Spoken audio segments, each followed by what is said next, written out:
O ministro Alexandre de Moraes deu um prazo de 5 dias para que a Procuradoria-Geral da República se manifeste sobre o pedido de prisão domiciliar do ex-presidente Fernando Collor. Janaína Camelo, essa novela sobre os problemas de saúde do ex-presidente está durando muito mais do que a gente imaginava. E agora? Qual é o próximo capítulo? Pois é, Evandro, o próximo capítulo é agora o ministro esperar essa manifestação e aí sim ele toma a decisão dele. Mas ele quer saber o que a PGR acha, né, ali desse pedido da defesa do ex-presidente Fernando Collor de prisão domiciliar. O ministro Alexandre de Moraes, ele não precisa necessariamente acatar o que a PGR vai manifestar, mas é de praxe ali em situações como essa, o ministro pediu um posicionamento, uma manifestação da Procuradoria-Geral da República. Então, o que a PGR vai fazer agora? Vai analisar todos os documentos que estão ali protocolados nos autos, atestados médicos, prontuários, exames de imagem, que a defesa protocolou para tentar comprovar que Fernando Collor tem uma saúde ali mais frágil, sofre de doenças graves e precisa se tratar em casa. Bom, quais são essas doenças, né? A defesa alega que além de ele ter uma idade avançada, que tem 75 anos de idade, ele possui também doença de Parkinson, possui apneia do sono grave, também tem transtorno bipolar. E aí, de ontem para hoje, a defesa protocolou mais documentos, né? Documentos adicionais por determinação do ministro Alexandre de Moraes, porque o que havia sido inserido ali nos autos até então, o ministro considerou que não eram suficientes ali para comprovar que Collor sofre dessas doenças. Então, ele pediu, por exemplo, que fossem protocolados exames de imagem para avaliar, para comprovar que ele tem a doença de Parkinson, por exemplo.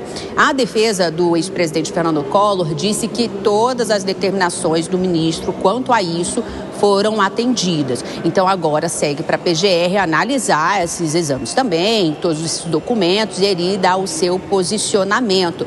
Lembrando também, Evandro, que ontem a penitenciária onde Collor está preso também se manifestou ao ministro Moraes, respondeu que tem condições de tratar da saúde dele, elaborou ali um relatório médico dizendo que Collor estava até o momento ali em boa situação clínica. Foi perguntado ao ex-presidente quais medicamentos ele costuma tomar ali diariamente. Ele citou ansiolíticos, depressivos, e aí quando ele foi falar sobre o medicamento que ele toma para a doença de Parkinson, ele não soube dizer ali para o médico que o atendeu qual a posologia, qual a dosagem do medicamento que ele toma para a doença de Parkinson. Bom, então agora é esperar, o ministro deu ali 5 dias, né, para a PGR se manifestar e aí então ele dá ali a sua decisão para a gente saber, né, se ele aceita ou não, ele defere ou não esse pedido de prisão domiciliar. Valeu, Janaína. Obrigado pelas informações. Quero aproveitar aqui e mandar um abraço para a nossa audiência. Jailson Queiroz, lá de Natal, Rio Grande do Norte, que está de olho aqui no nosso 3 em 1.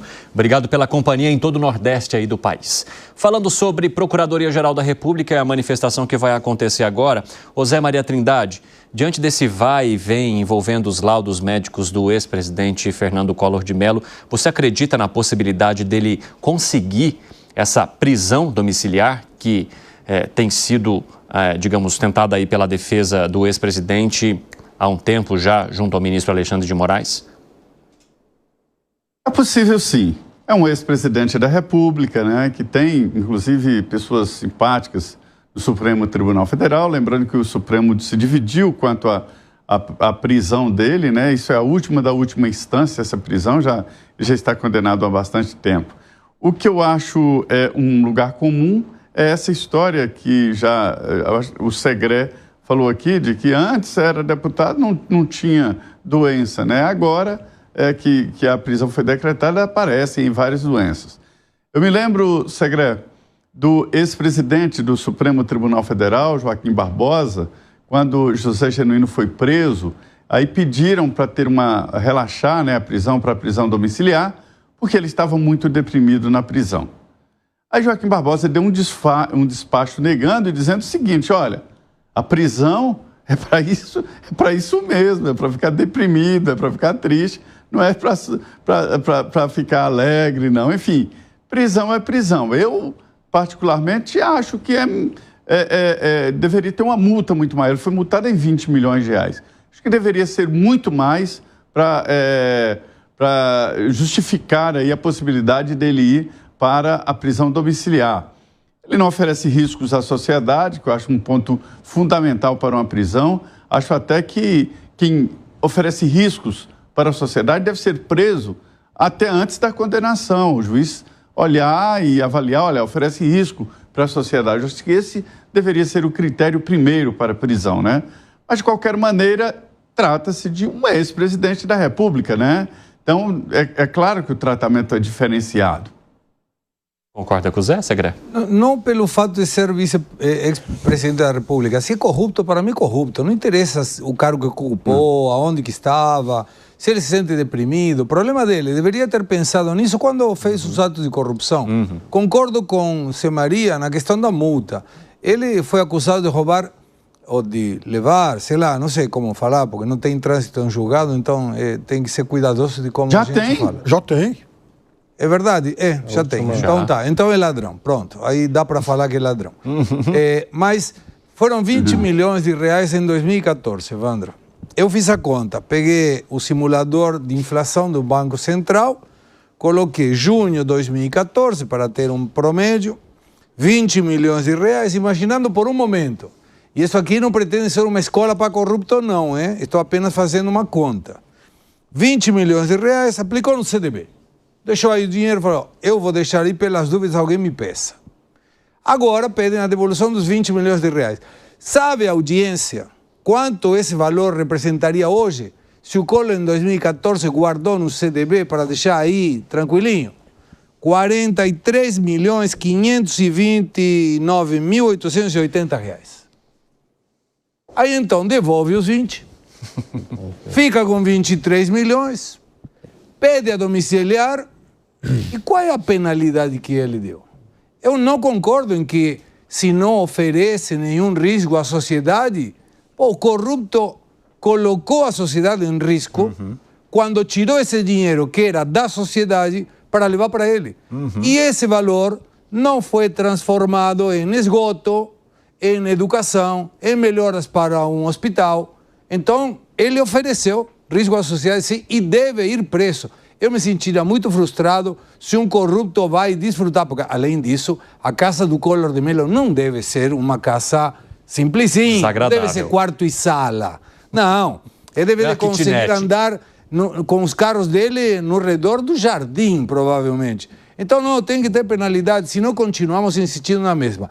Corrupção compensa no Brasil. E a prova é isso. Tem corruptos que não estão presos, tem corruptos que sumiu, o processo se extinguiu, não conseguiram encontrar a pessoa por 6 anos, um monte de coisas que nos frustra como sociedade. Concorda, Gani? Concordo. Eu concordo que esses graúdos, quando eles são condenados e vão para a cadeia, a gente tem alguma esperança no país. Foi assim durante o mensalão, que o Supremo Tribunal Federal julgou corretamente aqueles envolvidos, né, na época.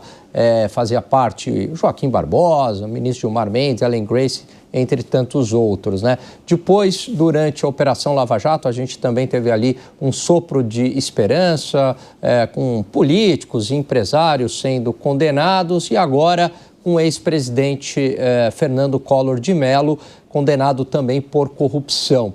A corrupção ela é muito grave, Evandro, porque ela desvia o dinheiro da sociedade, como o Segré bem falou, você tem uma perda do seu patrimônio que você está transferindo para alguém que está usufruindo desse patrimônio. Mas não é só isso, há efeitos também de segunda ordem, porque o bom capital, o bom investimento, ele é afastado pela corrupção. Quem é que vai querer investir num país onde não se premia, por exemplo, a produtividade, a inovação, a meritocracia? Pelo contrário, se premia o conchavo político, o dinheiro desviado, aqueles que têm maiores lobbies e maiores contatos, enfim, o que caracteriza muitas vezes a corrupção. Então, a corrupção ela é prejudicial principalmente para os mais pobres. Então, sempre quando a gente observa pessoas graúdas sendo condenadas corretamente por corrupção, a gente tem que aplaudir. Fala, Piper. Olha, o Collor de Mello foi um símbolo de uma era de muita empulhação aqui no Brasil. O Collor foi um fenômeno numa era pré-redes sociais, né? Então, naquele momento, ele fundou lá um micropartido, o PRN, tinha acabado de se eleger governador de Alagoas, com um discurso lá de o caçador de Marajás, porque a gestão anterior a dele, do governador Divaldo Suragi, também tinha sido extremamente corrupta, e aí o Collor mostrava de forma espalhafatosa, escandalosa, uma série de irregularidades que ele herdou. Acabou fazendo a mesma coisa. Impulsionado, na época tinha aqueles horários eleitorais, mas na forma de programas de 1 hora para cada partido, né? Então ele tinha uma coligação de 3, então ele aparecia lá naqueles programas cheios de efeitos especiais, né? Então a equipe dele produzia efeitos muito diferentes na época, muito inovadores, e ele se tornou um mito. Se tornou um mito. De certa forma, também recebeu apoio de parte da imprensa na época. É aí que eu queria chegar. Contra a candidatura do presidente Lula. Muita gente que, inclusive, andaram editando debate, né? A edição do debate é algo clássico na história do jornalismo. Isso foi reconhecido à luz do tempo. Já foi exatamente reconhecido. Então, naquele tempo ocorriam barbaridades. E o Collor de Mello escapou quase que ileso. Ele foi caçado, mas não foi preso, não foi, enfim, punido de uma forma mais severa. E continua até hoje. E veja, nós estamos falando de coisas que aconteceram 35 anos atrás. Tem muita gente que não tinha nem nascido ainda e já não viu lá e agora também provavelmente não vejo, a depender de como as coisas se encaminharem daqui para frente.